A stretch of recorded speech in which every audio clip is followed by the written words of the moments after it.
জুনৰ যি প্ৰথম সপ্তাহ সেই প্ৰথম সপ্তাহৰ পিছৰে পৰা চীনৰ ৰাষ্ট্ৰপতি শ্বি জিনপিঙক কোনো ৰাজহুৱা স্থান অথবা কোনো সংবাদ মাধ্যমৰ সন্মুখত প্ৰত্যক্ষ নকৰাৰ ঘটনাই সমগ্ৰ বিশ্বকে কিন্তু এক ৰহস্যৰ মাজলৈ লৈ গৈছে। চীনৰ একাংশ সংবাদ মাধ্যমৰ উপৰিও আন্তঃৰাষ্ট্ৰীয় যি সংবাদ মাধ্যম সেই সংবাদ মাধ্যমত প্ৰচাৰিত বাতৰি অনুসৰি চীনত অতি সোনকালে এক ৰাজনৈতিক অঘটন সংঘটিত হ'বলৈ গৈ আছে। নমস্কাৰ, মই দেৱৰ্ষী গৌতম। আজি আমি আপোনালোকৰ সৈতে বিশ্লেষণ কৰিবলৈ আগবঢ়া যিটো বিষয় সেই বিষয়টো হৈছে আমাৰ চুবুৰীয়া ৰাষ্ট্ৰ চীনৰ ৰাষ্ট্ৰপতি শ্বি জিনপিঙৰ বিষয়ে। চীনৰ ৰাষ্ট্ৰপতি শ্বি জিনপিং ৰাজহুৱা স্থানৰ পৰা অন্তৰ্ধান হোৱা খবৰে সমগ্ৰ বিশ্বতে এক জোকাৰণিৰ সৃষ্টি কৰিছে। ব্ৰাজিলত অৱস্থিত ব্ৰিক্স সন্মিলনত চীনৰ ৰাষ্ট্ৰপতি শ্বি জিনপিং উপস্থিত নথকা ঘটনাই সকলোকে এবাৰৰ বাবে হলেও ভাবিবলৈ বাধ্য কৰাইছে যে চীনত এক নতুন ৰাজনৈতিক পৰিৱৰ্তন হ'বলৈ গৈ আছে নেকি। চীন হৈছে ভাৰতৰ এখন চুবুৰীয়া ৰাষ্ট্ৰ আৰু চীন ভাৰতৰ চুবুৰীয়া ৰাষ্ট্ৰ হোৱাৰ সুবাদতে ভাৰতৰ যি চুবুৰীয়া ৰাষ্ট্ৰসমূহ আছে সেই ৰাষ্ট্ৰসমূহৰ প্ৰতিটো গতিবিধিৰ পুংখানুপুংখ তথ্য আহৰণ কৰাটো ভাৰতৰ বাবে অতিকৈ জৰুৰী। চীনত ভাৰতৰ দৰে গণতন্ত্ৰ বা গণতান্ত্ৰিক যি ব্যৱস্থা সেই ব্যৱস্থা নাই। চীনত একদলীয় চৰকাৰৰ শাসন চলে। চীনৰ চাইনিজ কমিউনিষ্ট পাৰ্টি অৰ্থাৎ চিচিপি বুলি সংক্ষেপত যাক কোৱা হয় সেই চিচিপি দলৰে শাসন চলে আৰু সেই দলৰ নেতাসকলৰ মাজৰ পৰা এগৰাকী ব্যক্তিক দেশৰ সৰ্বোচ্চ পদ ৰাষ্ট্ৰপতি পদৰ বাবে নিৰ্বাচিত কৰা হয়। ৰাষ্ট্ৰপতি পদত অধিষ্ঠিত হোৱা সেই ব্যক্তিগৰাকীয়ে চীনৰ সৰ্বোচ্চ নেতা হিচাপে পৰিগণিত হয়। চীনত যিগৰাকী ব্যক্তিয়ে ৰাষ্ট্ৰপতি পদত অধিষ্ঠিত হয় সেই ব্যক্তিগৰাকীৰ কোনো নিৰ্দিষ্ট কাৰ্যকাল নাথাকে। যেতিয়ালৈকে ক্ষমতাৰ সহায়ত এগৰাকী ব্যক্তিয়ে ৰাষ্ট্ৰপতি পদত অধিষ্ঠিত হৈ থাকিব পাৰে সেই সময়খিনি তেওঁৰ নিৰ্দিষ্ট কাৰ্যকাল বুলি ধৰা হয়। যদিও চীনত একদলীয় শাসন ব্যৱস্থা প্ৰচলিত তথাপিও কিন্তু চীনৰ সৰ্বোচ্চ নেতাৰ বিৰুদ্ধে বহু শক্তিয়ে বহু সময়ত কাম কৰি থাকে। আচলতে চীনৰ ৰাষ্ট্ৰপতিৰ বিৰুদ্ধে কথা কোৱা বা কাম কৰাটো ইমান সহজ নহয়। এনে কাৰ্য সংঘটিত কৰা বুলি গম পোৱা মাত্ৰকে তেনে ব্যক্তিৰ যে মৃত্যু নিশ্চিত সেই কথা প্ৰতিগৰাকী ব্যক্তিয়ে ভালদৰে জানে। চীনৰ আটাইতকৈ ক্ষমতাশালী ব্যক্তি হিচাপে পৰিচিত শ্বি জিনপিঙক ক্ষমতাচ্যুত কৰাৰ যি পৰিকল্পনা সেই পৰিকল্পনা সঁচাকৈ ৰচনা কৰা হৈছে নেকি। ভাৰতত এনে প্ৰশ্নৰ অৱতাৰণা হলে নিশ্চিতভাৱে সংবাদ মাধ্যম বা সামাজিক মাধ্যমৰ জৰিয়তে নিশ্চিত খবৰ লাভ কৰাৰ যথেষ্ট সম্ভাৱনা থাকে। যিহেতু ভাৰত এখন গণতান্ত্ৰিক দেশ, ভাৰতৰ প্ৰতিগৰাকী নাগৰিকৰ বাক স্বাধীনতা আছে।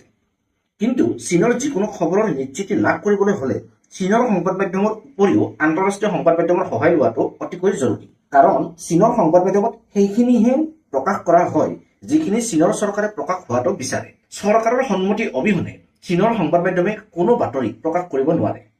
এতিয়া আহিছো আমি শ্বি জিনপিঙৰ যি বিষয় সেই বিষয়টোৰ মাজলৈ। চীনৰ যি একাংশ সংবাদ মাধ্যম আছে তাৰ উপৰিও আন্তঃৰাষ্ট্ৰীয় যি সংবাদ মাধ্যম সেই সংবাদ মাধ্যমত যি খবৰ প্ৰচাৰিত হৈ আছে সেই খবৰ অনুসৰি চীনৰ যিগৰাকী আটাইতকৈ ক্ষমতাশালী নেতা অৰ্থাৎ চীনৰ ৰাষ্ট্ৰপতি শ্বি জিনপিঙৰ বিৰুদ্ধে ইতিমধ্যে তেওঁক ক্ষমতাচ্যুত কৰাৰ বাবে যি চক্ৰান্ত সেই চক্ৰান্ত ৰচনা কৰা হৈছে। শ্বি জিনপিঙৰ বিৰোধী এটা শক্তিয়ে শ্বি জিনপিঙক ক্ষমতাচ্যুত কৰিবলৈ অহৰহ প্ৰচেষ্টা অব্যাহত ৰাখিছে। 21 মে 2025 তাৰিখৰ পৰা শ্বি জিনপিঙক কোনো ৰাজহুৱা অনুষ্ঠানত দেখিবলৈ পোৱা হোৱা নাই। কেৱল মাত্ৰ বেলাৰুছৰ ৰাষ্ট্ৰপতিৰ সৈতে কথা পতাৰ সময়খিনিত তেওঁক অন্তিমবাৰৰ বাবে 3 জুন 2025 তাৰিখে সংবাদ মাধ্যমৰ সন্মুখত দেখিবলৈ পোৱা গৈছিল। বিভিন্ন সংবাদ মাধ্যমত এনেদৰে বাতৰি প্ৰচাৰ হৈ আছে যে শ্বি জিনপিঙৰ মাল্টিপল হাৰ্ট এটেক হোৱাৰ ফলত তেওঁৰ চিকিৎসা চলি আছে, যাৰ ফলত তেওঁ ৰাজহুৱা স্থানত দেখিবলৈ পোৱা হোৱা নাই। সংবাদ মাধ্যমত প্ৰচাৰিত এই বাতৰিসমূহৰ উপৰিও যদি আমি অন্য ধৰণে এই বিষয়টো বিশ্লেষণ কৰিবলৈ চেষ্টা কৰোঁ তেনেহলে আমাৰ সন্মুখত অন্য এটা দিশ উন্মোচন হোৱাৰ উপক্ৰম হ'ব। 3 জুন 2025 তাৰিখে শ্বি জিনপিং আৰু বেলাৰুছৰ ৰাষ্ট্ৰপতি আলেকজেণ্ডাৰ লুকাছেনকোৰ মাজত এক বৈঠক অনুষ্ঠিত হয়। শ্বি জিনপিঙে বেলাৰুছৰ ৰাষ্ট্ৰপতিগৰাকীৰ সৈতে চীনৰ ৰাষ্ট্ৰপতি হিচাপে বৈঠকত মিলিত হৈছিল। কিন্তু বৈঠকৰ অন্তত বেলাৰুছৰ ৰাষ্ট্ৰপতিগৰাকীয়ে সংবাদ মাধ্যমৰ আগত প্ৰকাশ কৰা তথ্যখিনি এক ৰহস্যৰ সৃষ্টি কৰিছে।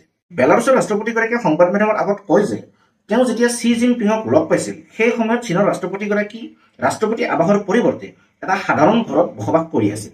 বেলাৰুছৰ ৰাষ্ট্ৰপতিগৰাকী এইটো কথাও উল্লেখ কৰিছে যে তেওঁ কেতিয়াও চীনৰ ৰাষ্ট্ৰপতিয়ে তেওঁৰ ৰাষ্ট্ৰপতি আৱাসৰ বাহিৰে অন্য কোনো সাধাৰণ ঘৰত কোনো ধৰণৰ চৰকাৰী বৈঠকত মিলিত হোৱা দেখিবলৈ পোৱা নাই। চীনৰ ৰাষ্ট্ৰপতি শ্বি জিনপিঙৰ যি বাসভৱন আছিল সেই বাসভৱনত কিন্তু ৰাষ্ট্ৰপতি আৱাসৰ তুলনাত যি নিৰাপত্তা ব্যৱস্থা আছিলে সেই নিৰাপত্তা ব্যৱস্থা যথেষ্ট সীমিত আছিল।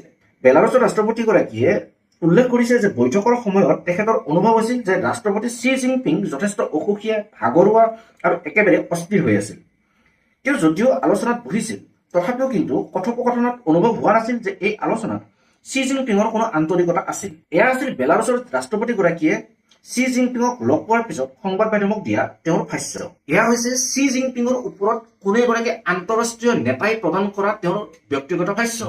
ইয়াৰ উপৰিও যদি আমি চীনৰ যি আভ্যন্তৰীণ ৰাজনৈতিক পথ পৰিৱৰ্তনৰ যি সম্ভাৱনা, সেই সম্ভাৱনাৰ প্ৰতি দৃষ্টি নিবদ্ধ কৰোঁ বা বিশ্লেষণ কৰিবলৈ চেষ্টা কৰোঁ, তেনেহ'লে কিন্তু আৰু কিছুমান তথ্য আমি দেখিবলৈ পাম। আন্তঃৰাষ্ট্ৰীয় সংবাদত প্ৰচাৰিত খবৰ অনুসৰি চীনৰ প্ৰাক্তন ৰাষ্ট্ৰপতি হু জিনটাও চি জিনপিঙক গাদিচ্যুত কৰাৰ বাবে উঠি পৰি লাগিছে।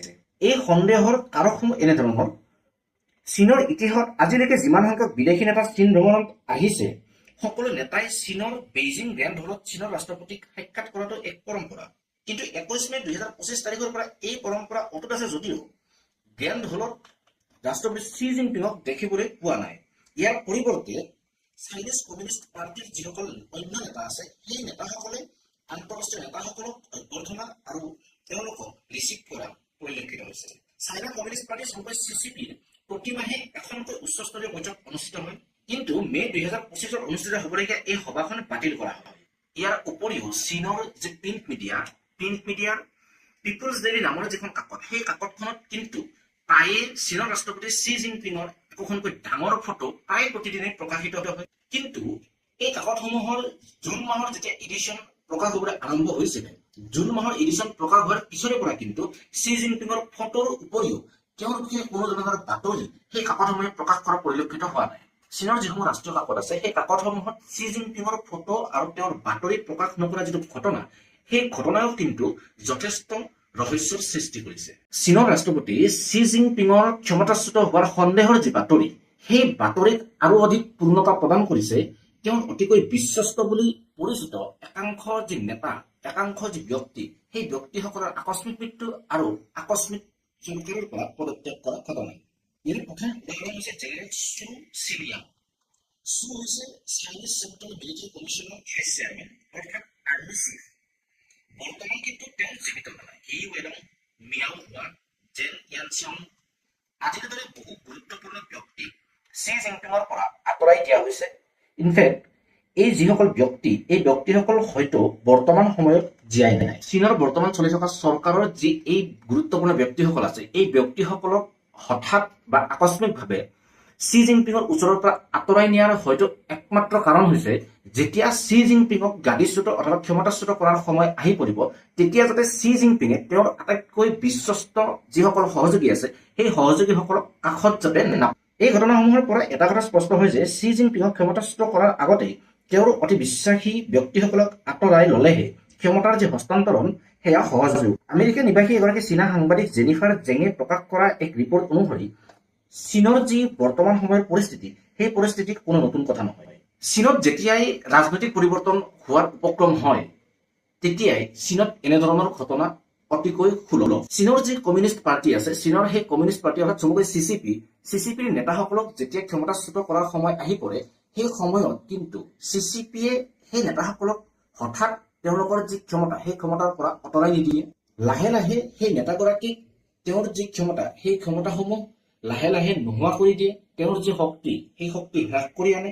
জনতাৰ মাজত তেওঁৰ যি জনপ্ৰিয়তা, সেই জনপ্ৰিয়তা লাহে লাহে ম্লান কৰি দিয়ে। আৰু অৱশেষত সেই যিগৰাকী ব্যক্তি ক্ষমতাত আছে বা যিগৰাকী ব্যক্তি ক্ষমতাত থাকে, সেই ব্যক্তিগৰাকী অৱশেষত বাধ্য হৈ পৰে যে তেওঁ নিজেই ৰেজিগনেশ্যন দিব অথবা তেওঁক বাধ্য কৰা হয় যাতে তেওঁ নিজৰ পদৰ পৰা পদত্যাগ কৰে।